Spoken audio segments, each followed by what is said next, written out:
안녕하십니까. 방금 소개받은 명지대학교 동아시아 연구소 소장 강윤옥입니다. My name is Dr. Kang from Youn-Ok University in South Korea. I'm director of the East Asian Studies. 네, 오늘 제가 강연할 그 제목은 중국 문화인 한자와 육아 사상을 통해서 본 동아시아 전통 문화에 대한 영향입니다. So today I'm going to teach you based on the East Asian culture through the Confucian thought and the traditional culture in East Asian countries. 오늘 제가 구상하고 있는 내용들은 첫 번째는 동아시아 3국의 문화의 차이점과 그리고 공통점은 무엇이고 그 동아시아의 문화 중에서 한자와 육아 사상이 미친 주권 국가의 영향 그리고 동아시아 사상 중에서 핵심인 육아 사상을 통해서 본 전통 사회의 제사 문화를 얘기를 하겠습니다. Today I will focusing on East Asia 3 countries, their differences and their similarities based on Confucian culture and comparing that culture with the European culture and based on Chinese character as well. 동아시아라고 한다면 이 지도상에서 오늘 얘기하려고 하는 내용은 주로 한국과 일본과 중국의 문화를 이야기하려고 합니다. So when I say East Asia, I'm focusing on 3 countries, China, Japan, and South Korea. 고대 사회에 있어서 중국 문화의 영향은 동아시아 지역에서의 문화의 영향 상당히 컸었습니다. 특히 육아 사상의 영향은 굉장히 컸었는데요. 중국의 육아 사상의 출발점은 2세기 한나라 때입니다.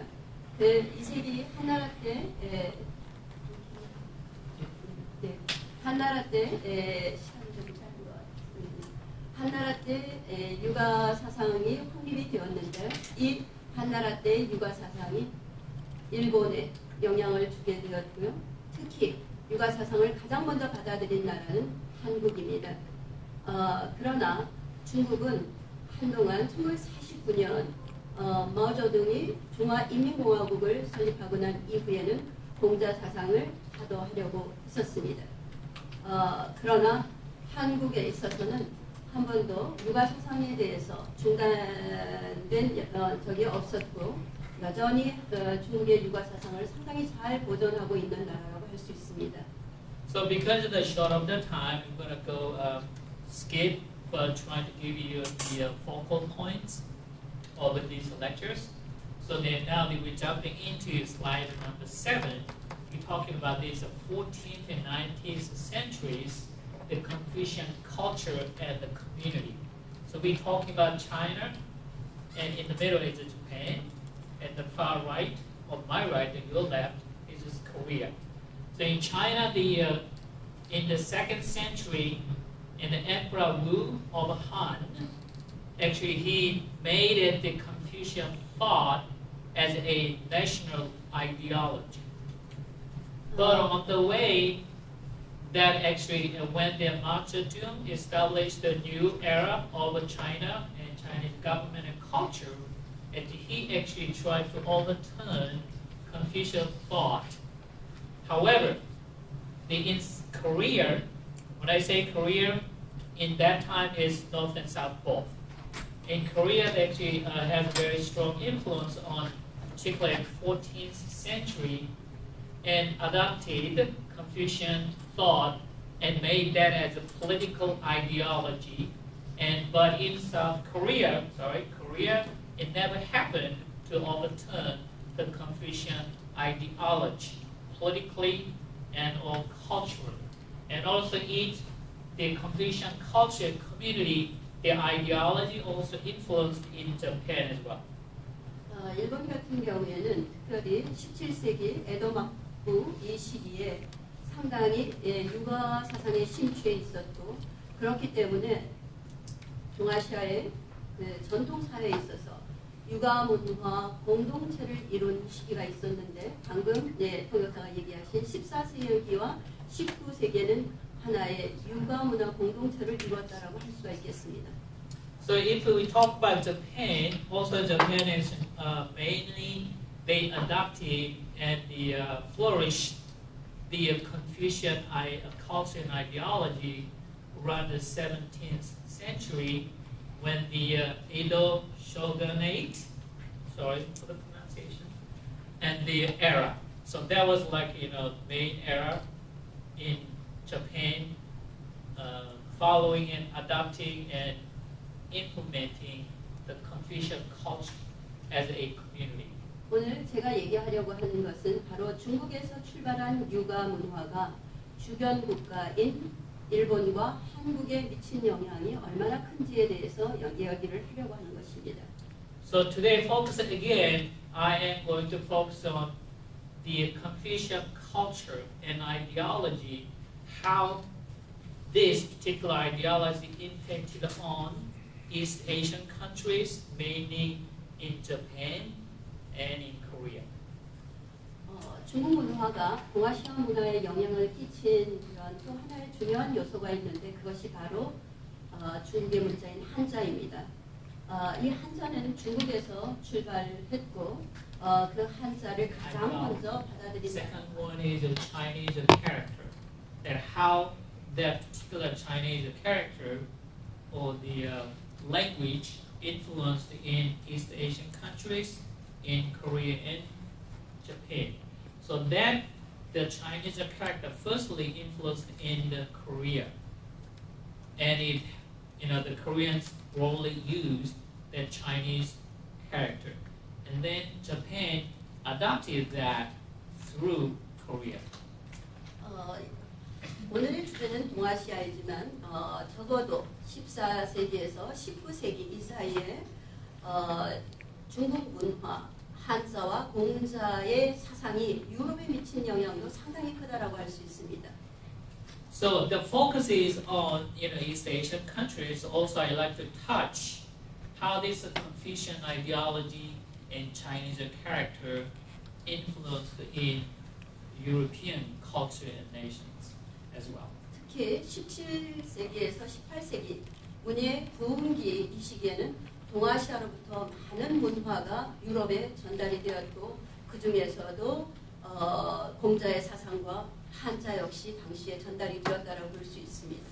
Particularly in Europe, between 17th and 18th century, when they have the literally revival or revitalization, if you like it, in that time, in many countries, in areas in European countries, they adopted all Chinese, the Confucian ideology and Chinese character influenced into European countries. 네, 그렇게 전달될 수 있었던 계기는 13세기 마르코 폴로가 중국을 방문했기 때문이고 이것을 계기로 해서 중국 문화가 유럽 문화에까지 영향을 미쳤던 것입니다. One of the main causes that Chinese ideology, Confucian ideology, and Chinese character influenced in European culture or country is Marco Polo. So you play Marco Polo? In 13th century, he visited in China, and he was one of the main causes that Europeans started to adopting Chinese ideology, the Confucian. 그 중에서도 16세기에서 18세기에 육아 사상이 유럽이 전파가 되었는데 특히 마테오 리치의 역할이 굉장히 컸었습니다. 마테오 리치가 선교를 위해서 공자의 철학을 먼저 공부를 했고 이런 것들이 예술에도 영향을 미쳤으며 특히 독일의 할레 대학 볼프의 공자 사상은 상당히 유럽사에 상당히 센세이션한 그런 영향을 미쳤다라고 볼 수가 있습니다.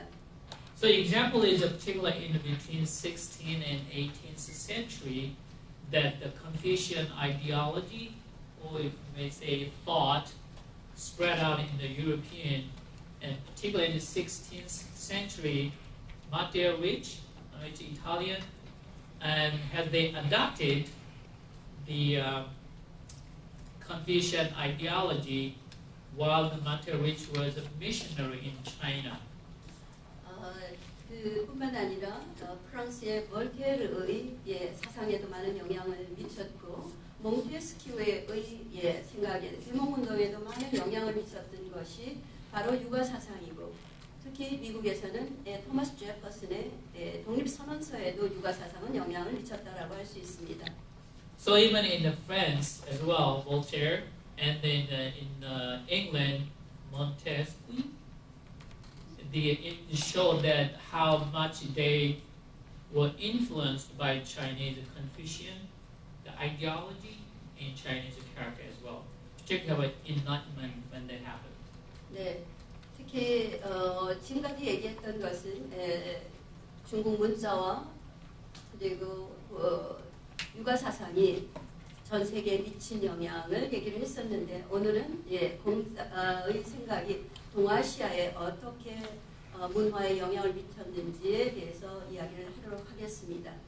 So if I may catch up, also the Confucian ideology that appears in America by Thomas Jefferson. So now I gave you broad ideas of the influence of Confucian ideology in Chinese character. Now I'm focusing back into East Asian countries and the Chinese character and culture, the adaptation. 네, 한자는 중국에서 3,500년 전에 만들어진 문자입니다.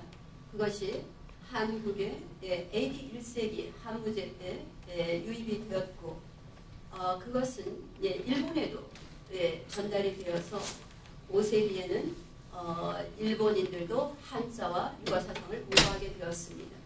So Chinese character have been discovered or created in the 3,500 years ago, and that has been influenced in Korea during the Emperor Wu of Han dynasty and the first century, and also its influx in European culture as well. 일본 같은 경우에는 한국을 통해서 한자와 육아 사상을 받아들이고 난 다음에는 상당히 중국 문화를 선무했다, 어드마이어 했다라고 할 수 있겠죠. 네, 그래서 직접 중국 문화를 배우기 위해서 사절단을 파견하기도 하였습니다. And also, it influenced in Japan as well, and Japan actually fall in love with the Confucian ideology and Chinese character, and they even sent ambassadors to China to learn more and get familiar with. 때문에 한자와 육아 사상은 동아시아의 문화를 이해하는 핵심 코드가 되었고요. 조선 시기에는 특히 국가 경영의 핵심 가치였고, 그리고 개인들의 수용을 위해서도 반드시 육아 사상을 공부했고, 육아의 문화를 보기 위해서는 한자를 볼 수밖에 없었습니다.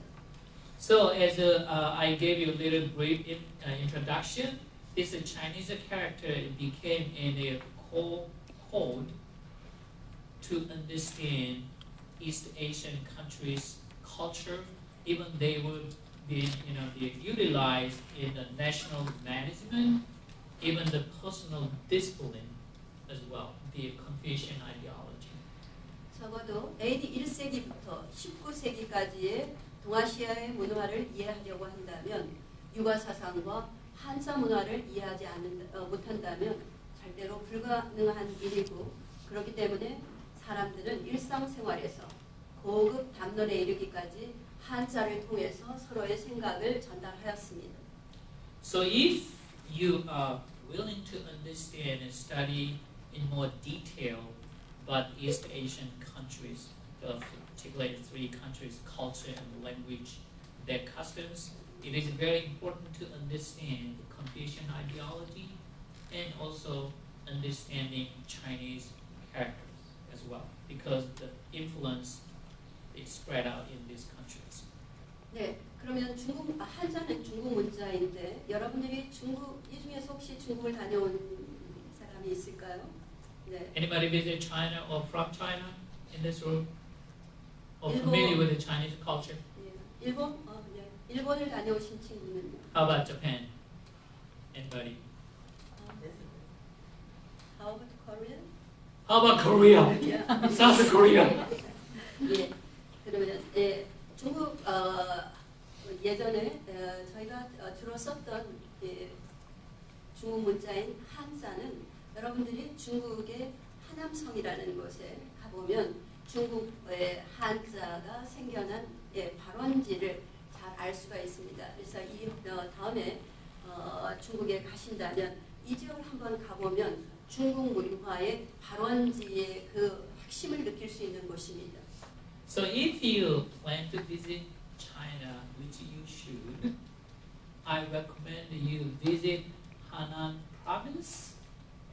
In there, there's a historical archaeological evidence was found how the Chinese character has been developed. So you will see the origination of a Chinese character, not put there in oracle bone script. So literally raw bone basic how they started. 지금 여러분들은 제 강의를 기록하기 위해서 종이에다 쓰거나 랩탑에다 쓰고 있지만 동아시아의 예전 사람들은 거북의 그 배딱지, 거북의 껍질 또는 소의 어깨뼈에다 이렇게 기록을 했고 그러한 것들이 종이가 너무나 비쌌기 때문에 자연에서 구할 수 있는 대나무에다가 이렇게 기록을 했습니다. 이것이 당시의 문자 문화였습니다. So right now you're using very fancy notebook, tablet, even smartphone to take notes in your lectures and everything. But back then, because those are not available or too expensive, they used in the bottom, the belly of the turtle skin, as you see on the screen. And sometimes they use the shoulder skin of the cow. And also the the next one they used in the bamboo. 뿐만 아니라 또 자연에서 기록을 할 수 있는 나무에다가 기록을 했는데 이것은 한나라 때 사용되었던 나무이고요. 중간은 일본인들이 기록을 위해서 사용했던 나무고 여기에 쓰여져 있는 글자들은 다 한자입니다. 그리고 이것은 우리 남한의 경주에 있는 지역에서 발견된 그러한 나무에 쓰여진 한자입니다. 이것이 바로 우리의 전통 문화 기록 습관이었습니다. So as you see, they not only use the animals' skins, but also they use the natural resources like a bamboo or just a plain wood. As you see it on the screen, these are the three different countries they used, but as you see, they all recorded in Chinese character. 이것은 중국의 나무에 쓰여진 것들이고요. 중간은 일본에서 발견된 목간에 쓰여진 것이고 이것은 한국 남한 경주 지역에서 발견된 목간입니다. 이런 것들을 이해할 때 비로소 중국에서 영향을 받은 동아시아의 일본과 한국 문화를 이해할 수 있다고 볼 수 있습니다. So when you're on the screen, the far left, on your left, yeah, that's in Chinese. In the middle is the Japanese. Far right on your side is Korea. So in particular in the Korean one, it has been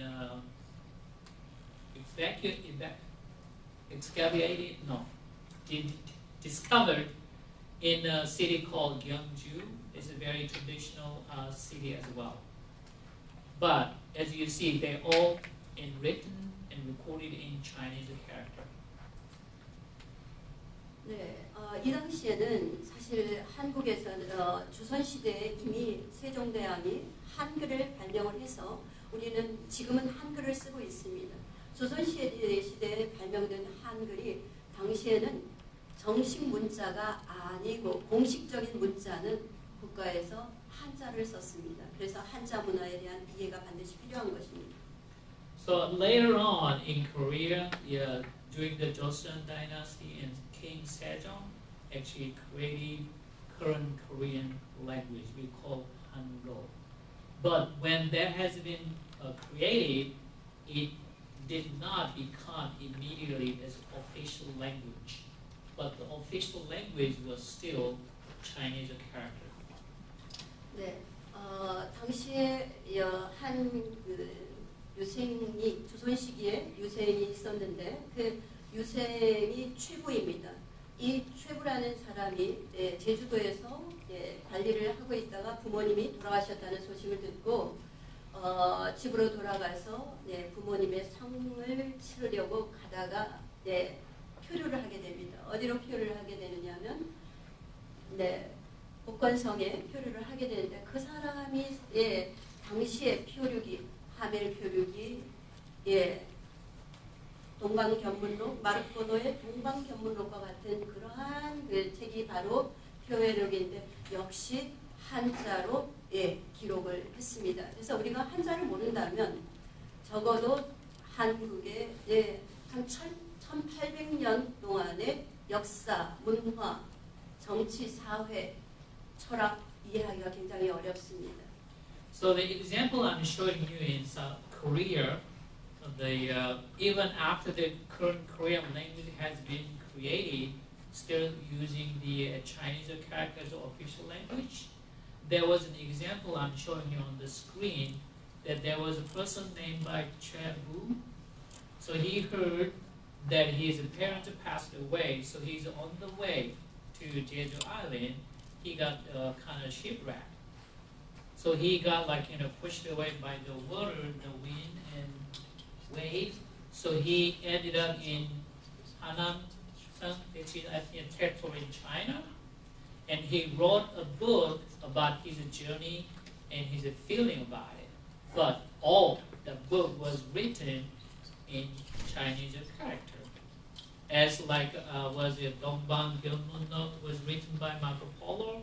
Dongbang is the east. Okay, Gyeonmunok is discovery or visiting what you learned or what you acknowledged. So written in Chinese character.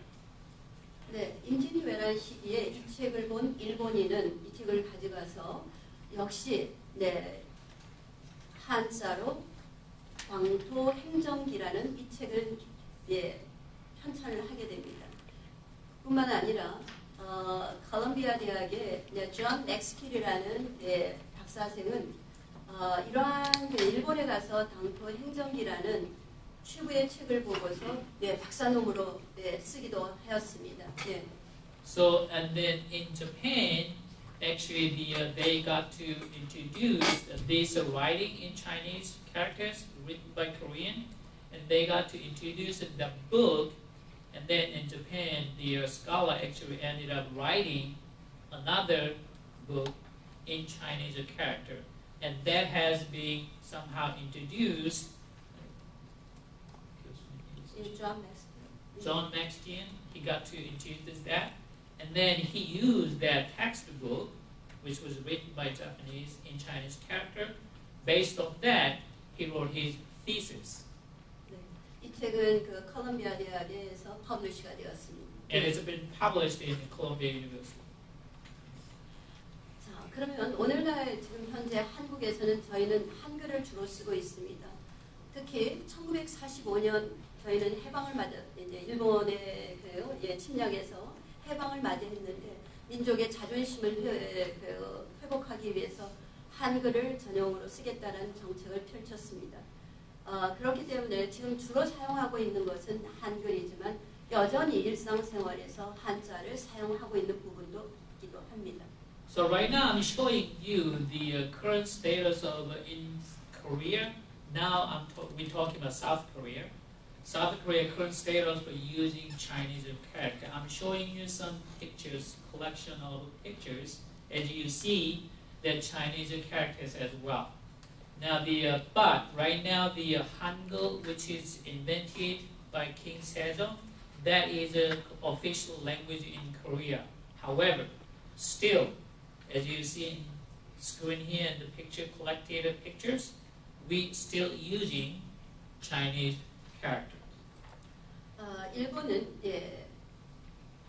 백제 5세기에 왕인을 통해서 한자를 수용하고 유가 사상의 핵심 서적인 논어를 받아들이고 그리고 이 천자문을 전했던 사람이 있는데 이 사람이 바로 왕인인 것입니다. 이 왕인의 초상이 일본에 있습니다. 동경에.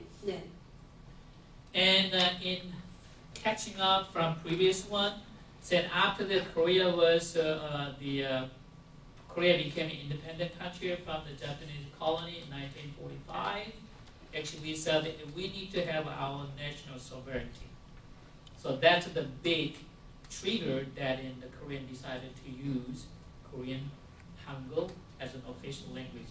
Also, the Chinese character current in Japan, they are still using it as well. And then the from person called Wang Yin in Baekje dynasty, and he actually introduced the Chinese character in Japan. In Japan, they have his own statue, as I saw on the screen. 네, 이것은 이제 현재 일본에서 볼 수 있는 한자인데 한국보다 훨씬 더 많은 한자를 배우고 사용하고 있습니다.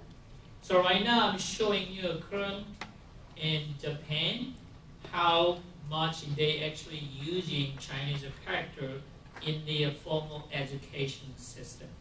They are using a lot more Chinese characters than in Korea. 네, 한국에서는 초등학교에서 한자를 가르치고 있지 않습니다. 그러나 일본은 여전히 한자를 1006자 정도를 가르치고 있기 때문에 한자 문화의 동아시아의 그 영향이라는 것은 여전히 크다라고 볼 수 있습니다.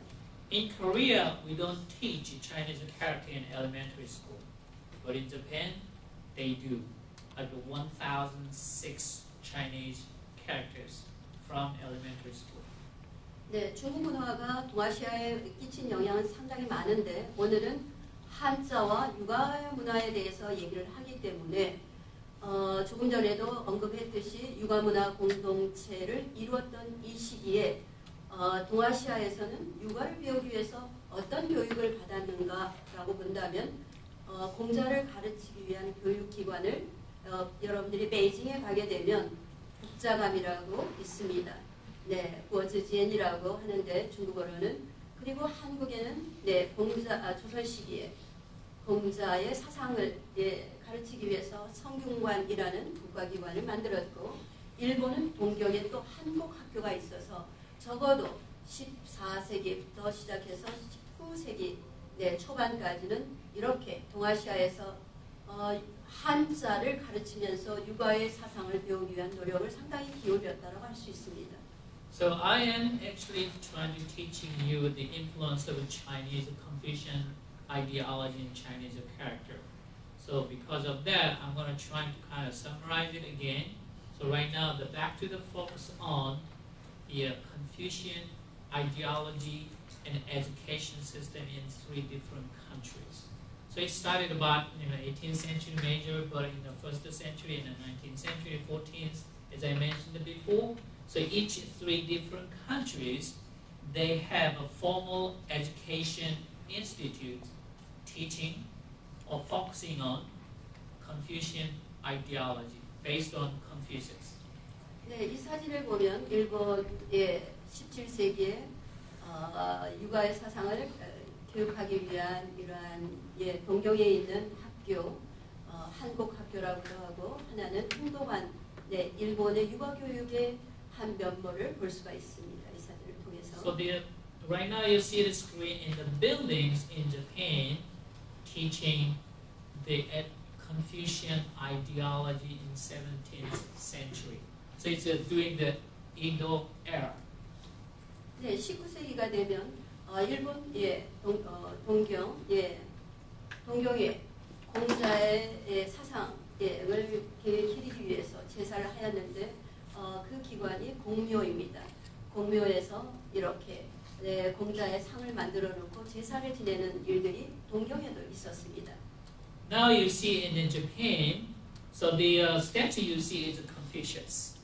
They actually have a kind of ancestral rite, ritual ceremony to show their respect to Confucius, even in 19th century. So on your far left picture is that the statue of Confucius. And other ones also you see the statues in the far right as well. And it's like a ritual kind of temple you see right now in Japan. 네, 이것은 한국에서 조선 시기에 16세기에서 적어도 19세기까지 요가의 교육을 위해서 성균관이라는 곳에서 이렇게 가르친 그러한 사진들입니다. 우리는 이걸 명륜당이라고 하고 그 안에 공자를 기리기 위해서 제사하는 것을 대성전이라고 합니다. 여러분들이 서울에 오신다면 성균관대학에서 아직도 이러한 그 육아의 사상을 전하는 그러한 요 건물들이 그대로 남아 있습니다. 서울에 오신다면 한번 와서 봤으면 좋겠습니다. 적어도 한국의 육아 사상의 전통 문화를 이해하기 위해서. So right now I'm showing you the pictures in Korea that the influence of Confucian ideology and education. So this is like the 18th, 17th, 19th century. If you are planning to, well, you should visit South Korea. If you go to Songyun-Wan University, you will see it's called Myeongyun-dang. It actually is a building, or should I say institute, teach and educate Confucius ideology, and also on your side far right, it is like a temple, actually, for the ritual ceremony to show their respect to Confucius. We call it in the grand sanctuary. 네, 이것은 성균관대학에서 성균관 대학생들이 공자를 제사하기 위해서 추는 춤들입니다. So now I'm showing a video. This is a dancing to show the ritual ceremony from Songyun-Wan University, showing their respect to the Confucius.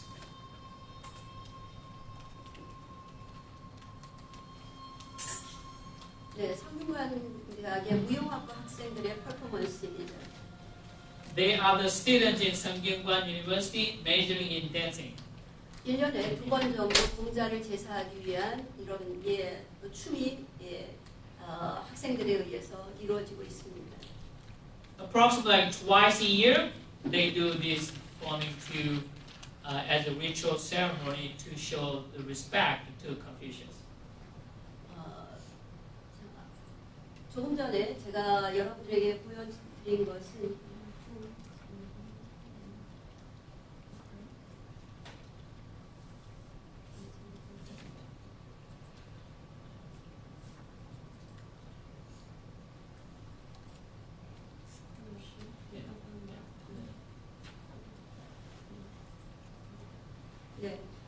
이것은 조선시기의 왕실에서 공자를 교육하기 위한 그러한 건축물이라고 한다면 조선시대 사설교육기관으로서 지방에는 서원이라는 곳이 있었습니다.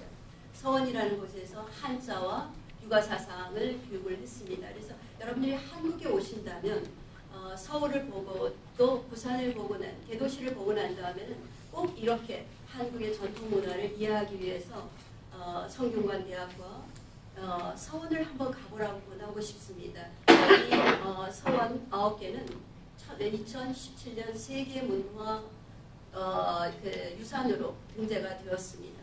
So in Korea, actually, there was to teach and emphasize the Confucian ideology. There are two different institutes. One from government, to show you before the Songyun-Wan University and Grand Sanctuary. That's for the government, run by government. Now I'm showing you in the picture. This is a private institute teach Confucian ideology. There are 9 of them. They have been discovered and they were recorded as World Heritage in the UNESCO. 그 중에 하나인 소수서원이 있는데 여기서 무엇을 했느냐라고 하면 공자에게 제사 지내는 것을 굉장히 중요하게 생각했기 때문에 이 공묘에서 제사도 지내고 중간에서는 한자와 논어를 가르쳤던 곳입니다. 그렇기 때문에 조선시대에서는 한자 교육과 공자 사상 교육이 굉장히 핵심이 되었었습니다. So one of the 9 I'm showing you is called, this is called Sosu Institute, teaching mainly Confucian ideology. So you see the location of the buildings and the space is specifically located for certain purposes. There is a building particularly designated for the ancestral rites for Confucians. 공자사상에 있어서의 어떤 핵심이라고 하면 또 교육과 제사에 있는데 제사를 국가에서 제사를 하는 장소를 우리는 한국에는 종묘라는 곳이 있습니다. 이 건물입니다. So mainly when I talking about teaching or educational institutes for Confucian ideology, mainly you can talk about generally two different purposes. One is ancestral ritual, right? And the other one is ideology. Sorry about that. Yeah. And this building, you see it actually particularly built for those two main purposes. 네, 이 건물 역시 세계문화유산에 등재가 되었습니다. 그래서 서울에 한번 방문을 하신다면 저는 꼭 이 종묘에 한번 가보라고 얘기를 하고 싶습니다. 많은 세계적인 건축가들이 가장 방문하고 싶은 그런 건축물 중에 하나가 이 종묘이고요. 이 종묘는 세계에서 가장 긴 제사의 공간으로서 많은 건축가들에게 한 번쯤 방문하고 싶어 한다라는 그러한 장소이기도 합니다. So the building I'm showing you on the screen is called Zhongmyo. It is dedicated for the specific purposes, Confucian ideology and ancestral ritual. And this is one of the longest building, particularly built to teach and have ancestral rites for the Confucians. And this building also is recorded at the UNESCO as a World Heritage, and a lot of around the world, the architectures, they love to come and visit, see this particular building, and because this is one of the longest, it's kind of temple. 네, 이것은 왕실에서 제사를 지내던 곳인데요. 지금도 한국은 어떻게 보면 유가사상의 문화를 보존하고 있습니다. 그래서 1년에 특히 5월쯤이면 여기에서 연주가 이렇게 일어나고 있습니다. 이것은 종묘에서 지내는 제사에 대한 음악 퍼포먼스입니다. So currently you are watching the video and listening to the music which is performed in the building Zhongmyo that I showed you. Normally in Korea we still do this, particularly around in May. 네, 중국에서 출발한 공자의 사상이 중국은 정치적인 원인으로 인해서 문화대혁명 때 상당히 공자의 사상이 상당히 많이 억압을 받고 또 문화도 굉장히 많이 파괴가 되었습니다. 이러한 전통문화 유산도 다 사라졌는데 한국은 유화 문화를 잘 보존하고 있는 그러한 전통문화라고 볼 수 있습니다. So interesting observation is that this all the Confucian ideology, thought, and Chinese character originated from China, but when China has a cultural revolution, those all the cultures and ideology has been depressed and pushed away. But in Korea, we still have those. 최근에 집권을 하고 있는 시진핑 주석은 공자의 사상을 다시 회복하기 위해 상당히 노력을 하고 있습니다. 그렇기 때문에 이러한 사라진 그런 문화유산을 찾아오기 위해서 중국의 문화부에서 한국에 방문해서 이 부분을 다시 배워가는 이러한 상황을 볼 수가 있고요. 네. So current Chinese President Xi Jinping, he is keen to revive this tradition. And so he is sending people who catch these traditions or learn and bring it back to China from Korea. 네, 이러한 퍼포먼스 같은 경우에는 중국의 명대 문화를 받아들이고 그 가운데 또 음악 같은 경우는 또 우리만의 한국적인 음악을 좀 바꾸는 그러한 독특한 문화를 창조해내는 과정도 있었습니다. So right now, what you watch in the video, this Confucian ideology based performance and music, it's adapted during the Ming Dynasty in China. But as you see the music, there has been some the modification is happened in Korea. And that's what you're watching right now.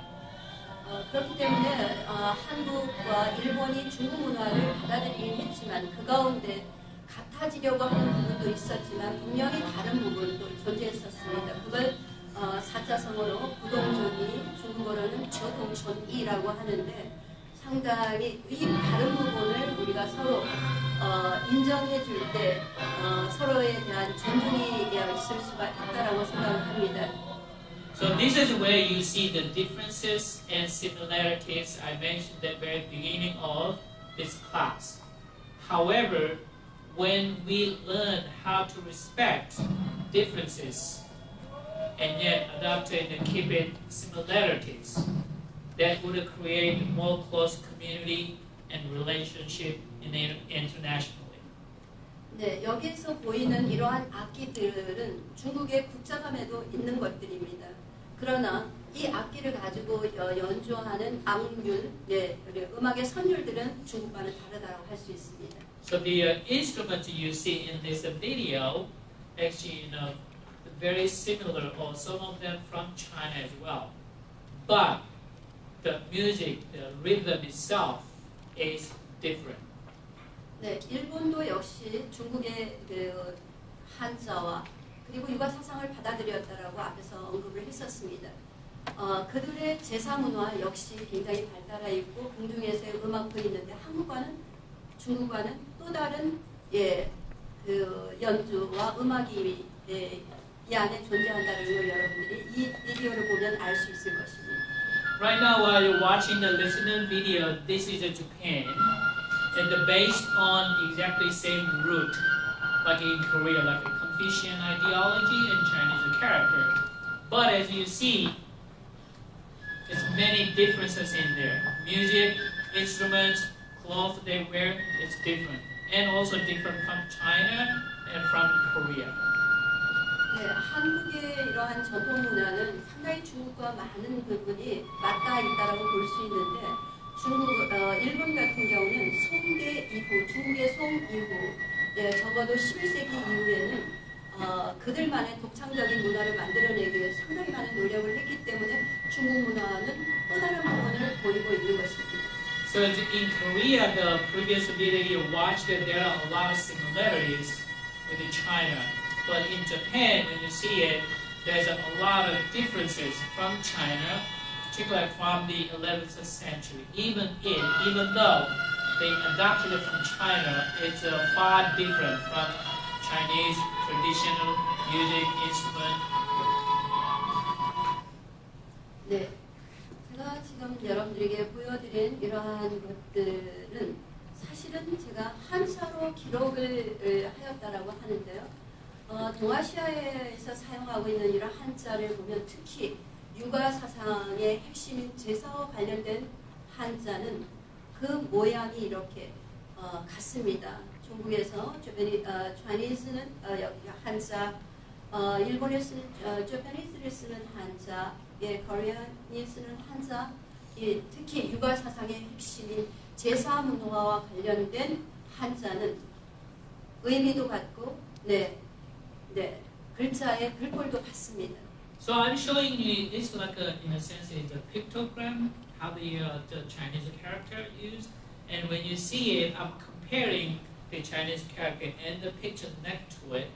Is a picture describing that these are used as the ancestral ritual. And a lot of characters in Chinese characters they used and developed for those purposes.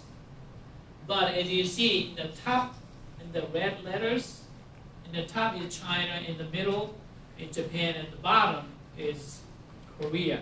As you see, those are Chinese characters exactly same. 이것이 종묘인데 우리는 아직 여전히 이곳에서 제사가 진행되고 있는데 중국 같은 경우에는 지금 사회주의 국가이기 때문에 어떤 제사가 이루어지지 않고 있습니다. 이 태묘라는 것이 국경에 있는데 이곳에서는 제사가 이루어지지 않고 있고요. 베트남 같은 경우에도 공자의 영향을 받아서 이렇게 공자를 조상을 제사 지내는 이러한 태묘라는 것이 있었는데 지금은 이 두 곳에서 제사가 이루어지지 않고 있습니다. As I showed you in Korea, Jongmyo, the world's longest kind of temple, particularly designated for the ancestral ritual purposes. In China, has those buildings as well.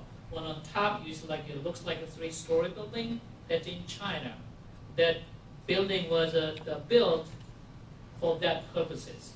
But as you know, that China has changed politically in a socialist country, but they are not using that, and they're not using the ancestral ritual. The bottom picture is Vietnam. It's also Vietnam is influenced the Confucian ideology. They had that the temple, but right now they don't do that. 네, 이렇게 제사와 관련된 한자를 보면 이것을 우리는 신이라고 하는데요. 한국어로 신, 일본어로 진, 중국어로는 션. 이렇게 소리는 다르지만 문자는 같고 의미도 같습니다. So now I'm showing the different character, which is also influenced as ancestral ritual and rite as well. So as you see in your far right, in the top, it's a Chinese letter. In the middle, Japanese letter. Bottom is a Korean letter. Korea we say Shin, which is God. And I forgot in Japanese they say Jin. In Chinese they say Shen. So they're all exactly same letters, but as you say, the pronunciation is different. 여기에서 시간 관계상 여기 있는 많은 한자를 제가 일일이 소개할 수는 없습니다. 오늘 앞부분에서 시간이 많이 사용이 되었기 때문에 제가 한자를 일일이 이렇게 다 소개를 하지는 못하겠고요. 제가 하고자 하는 말의 핵심은 육아 사상과 관련된 핵심 한자들은 중국의 글꼴과 한국과 일본의 한자가 같은 경우가 상당히 많다는 것입니다. So I have a lot of information. This is related in a ritual kind of Chinese characters, but because of the time, I cannot show you all. But my point is, the Chinese characters which are related to ancestral ritual ceremony, they are very much same in 3 different countries: China, Korea, and Japan. 네, 육아 사상의 핵심인 제사에서는 반드시 음주가 있습니다. 술을 마시는 음복이라고 하는데 그 술을 준비하는데 그 술과 관련된 글자 역시 이렇게 다 같습니다. And when the ancestral ritual, there always wine is involved. So as you see here, in the letter indicating its meaning of the wine. When I say wine, it's not the wine that you see right now. It's different. So all the letters, as you see, exactly same. It means it's wine, alcohol. 네, 와인 베슬 같은 경우에도 한국과 중국과 일본이 이렇게 제사를 지낼 때 같이 썼던 문화가 있습니다. And currently, I'm showing that it's a vessels or a jar, whatever you like it. These are actually, has wines in it, and these are 3 different countries. So far left is China, in the middle Japan, far your right is Korea. 네, 음악을 여러분들이 아까 종묘 제략에 대한 그 음악을 들었는데 그때 음악하는 그러한 이 도구, 인스트루먼트 같은 경우에도 한과 중국과 일본의 한자가 같습니다. So I showed you videos that the Jongmyo in Korea and in Japan are. So the ritual music, and also this particular Chinese character I'm showing you, China and Japan and Korea, exactly same shape. It means music. 약간 조금 다른 부분이 있다라면 이쪽은 일본 히치리키, 한국은 퉁소라고 하고 중국 같은 경우는 또는 수라고 하는데 이러한 것들이 중국에서 온 것이 조금씩 모양은 달라지지만 역시 제사를 지낼 때 이러한 전통 악기는 굉장히 필수품이었었습니다. So now I see that one of the instruments popularly used during the ancestral rite and when they play music. So as you see, this you can call flute, and they all have the same role, but they look different in three countries. 네, 조금 전에 여러분들이 비디오에서 봤던 이런 악기들이 여러분들이 중국을 가게 되면 상해박물관에 잘 전시되어 있습니다. 한국에도 역시 이러한 악기들을 여러분들이 찾아볼 수가 있고요. 다만 일본에서는 이러한 편종을 찾기는 어렵습니다. So currently I'm showing the instrument. This one actually you can see this in if you go to the museum in China, Beijing, and in Korea we have it as well, but in Japan they don't have it. This is the bell, it's made of bronze. 네, 한국의 이러한 종들은 비교적 간단합니다. 모양은 조금 다른 형태로 이렇게 우리는 연주를 하는데 사용을 했었습니다. And also currently you also see the music instrument in Korea. 네, 또 하나의 전통 악기 중에서 일본의 것도 그리고 한국의 가야금, 중국의 쭝이라는 악기가 있는데요. 이것을 가지고 연주를 보통 조선 시기에 양반들의 춤을 보면 여기에 등장하는데 많은 악기가 쓰였었습니다. 역시 처음에는 중국에서 만들어진 악기가 한국에 일본에 영향을 주었던 것인데요. 이것은 조선시대의 양반들이 춤이고 또 여기에 사용된 악기들 대다수 중국과 한국과 일본의 한자가 같다는 것입니다. So this is the instrument I showed you briefly. Now you're watching the video. This is a dance. Normally happened in Korea during the Joseon Dynasty. This for noble people's dance and music. This music in a string instrument normally has 6 strings. And it has been influenced from China to Korea and Japan as well. 이것은 조선 시기 양반들의 춤입니다. 문인들의 춤이고요. 네. So currently you're watching in the Joseon Dynasty in Korean noble families, music, dancing. It looks like opera, but they don't sing. 네, 이것은 양반 중에서 무반들의 춤을 재현해낸 것입니다. So currently you're seeing that this is also noble people's dance, particularly for those soldiers and military people. 이러한 춤 속에는 육아의 사상이 녹아있고 중국 전통 문화가 이 안에 또 전달이 되어서 또 다른 방법으로 표현을 하고 있는 것입니다. So this dancing has a meaning. So it is actually they are expressing Confucian ideology through music and dancing that actually melted into dancing and music. 네, 600년 전에 이러한 춤들을 우리는 이해하기 위해서 이것을 기록한 것들이 모두 한자이기 때문에 한자 공부를 하지 않으면 전통 문화를 또 복원해낼 수 없는 입장이기도 합니다. So all these details about the music and dance is written and described in Chinese character. But this is talking about 600 years ago. So it's necessary to understand Chinese character to understand what is happening in that dancing and music. 네, 상당히 많은 것을 제가 준비를 해왔는데 사실 이게 2시간의 강연일 것이라고 예상을 하고 좀 더 디테일한 것을 여러분들에게 전달하고 싶었는데 저한테 주어진 시간이 1시간밖에 되지 않았었습니다. So the I prepared a lot. You know, okay. I prepared a lot to give you, as much as I can, because maybe it's a one of a lifetime chance, and you're eager to learn. But because of the shortage of time, so I skipped a lot. 네, 사실 중국과 한국과 일본은 여러분들이 생각할 때는 사실은 다 비슷한 나라라고 생각을 하고 있는데 사실 그 안에는 또 상당히 다른 점이 있습니다. 그래서 한국인으로서 한국에서 학생을 가르치는 교수로서 사실상 하나의 한자를 익혀서 일본어도 알 수 있고 그 다음에 중국어도 할 수 있다면 상당히 좋을 것이다라는 생각을 하였습니다.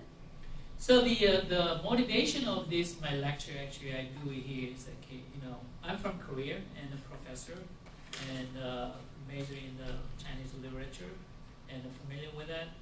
And but a lot of people may understand, oh, Asia they're all same, like particularly China, Korea, and Japan, but they are different. However, as I showed you, these all three countries ended up using Chinese character. So when people understand the Chinese character, may have deeper or wider understanding of this, you know, these three countries' culture. 네, 이 한자를 이해하는 것이 동아시아의 문화를 이해하는 지름길이기 때문에 저는 한국에서 일본 학자, 홋카이도 대학 그리고 중국의 인민대학의 교수들과 함께 모여서 방금 전에 여러분들에게 보여드렸던 그 같은 그 한자를 808자 선정해서 학생들에게 이것을 먼저 가르치고 이것을 먼저 익히게 하면서 서로의 문화를 이해하는 그러한 노력을 하고 있습니다. Along that, actually, you know, to pursue the goal, the goal in teaching and understanding culture. So I met with, you know, quite a professor and working with China as well. So how about we come up with, you know, particular Chinese characters, around like 800, and using same forms, you know, writing in the same style, and teach those in three different countries to build more closer understanding of a culture of three countries and, you know, build a more closer community relationship.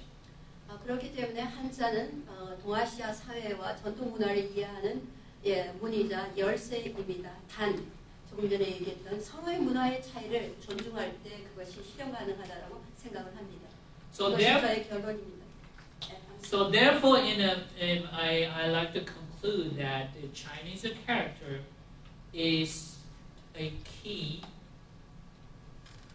to understand Eastern Asian countries, particularly in Korea, China, and Japan.